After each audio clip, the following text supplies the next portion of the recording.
नमस्कार, हमारे चैनल में आपका स्वागत है। आज हम आपको अहोई अष्टमी व्रत की कथा सुनाएंगे।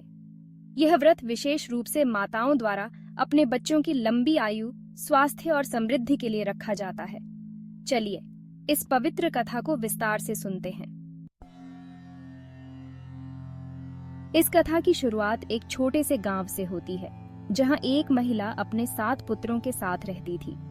ये कहानी हमें सिखाती है कि कैसे एक माँ अपने बच्चों की रक्षा के लिए कठिनाइयों का सामना करती है और अंततः उन्हें सुरक्षित रखने के लिए भगवान से प्रार्थना करती है।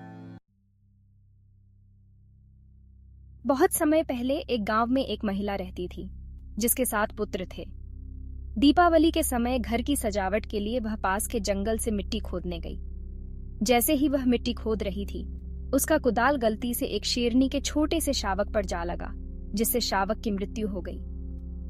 शेरनी जब अपने शावक को मृत देखती है तो वह बहुत क्रोधित हो जाती है और उस महिला को श्राप देती है, जिस तरह मेरे शावक की मृत्यु हुई है, उसी तरह तेरे 7 पुत्र भी मर जाएंगे।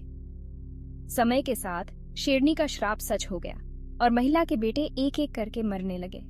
वह स्त्री अपने पुत्रों की मृत्यु से बहुत दुखी और हताश हो गई। अपने दुख से परेशान होकर वह महिला गांव के बुजुर्गों के पास गई और उनसे अपनी समस्या का हल पूछा। गांव के बुजुर्गों ने उसे अहोई माता की पूजा करने और व्रत रखने की सलाह दी। उन्होंने कहा कि अहोई माता माताओं की संतान की रक्षा करती है। यदि वह श्रद्धा से व्रत रखेगी और माता से माफी मांगेगी तो उसकी संतानों की रक्षा होगी। महिला ने बुजुर्गों की सलाह मानी और कार्तिक माह की अष्टमी के दिन अहोई माता का व्रत रखा। उसने कई वर्षों तक इस व्रत को पूरी श्रद्धा और भक्ति के साथ किया। अंत में उसकी तपस्या सफल हुई। अहोई माता उस पर प्रसन्न हुई और उसे दर्शन दिए। माता ने उसे आशीर्वाद दिया और उसके 7 पुत्रों को पुनः जीवन प्रदान किया।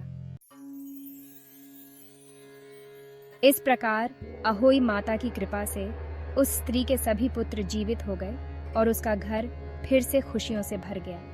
तभी से माताएं अपने बच्चों की दीर्घायु और सुख समृद्धि के लिए अहोई अष्टमी का व्रत रखती हैं।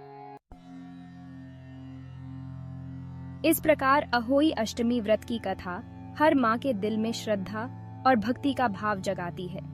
हम आशा करते हैं कि आपको यह कथा पसंद आई होगी। अगर आपको यह वीडियो उपयोगी लगा हो तो कृपया इसे लाइक करें, शेयर करें और हमारे चैनल को सब्सक्राइब करना न भूलें। जय अहोई माता।